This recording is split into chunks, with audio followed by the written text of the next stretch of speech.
If you're having reliability issues with your machine vision system, chances are you don't need a new camera at all. You just need to optimize the lighting.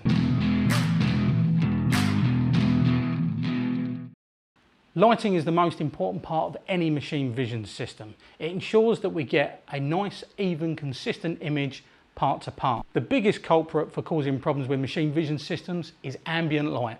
We've all heard the stories of on a winter's day when the sun comes out, that low light comes in, washes out the entire inspection.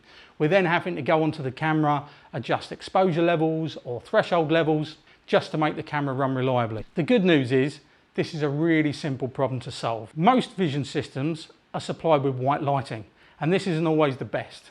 Unless you're doing colour inspection, white light's not required.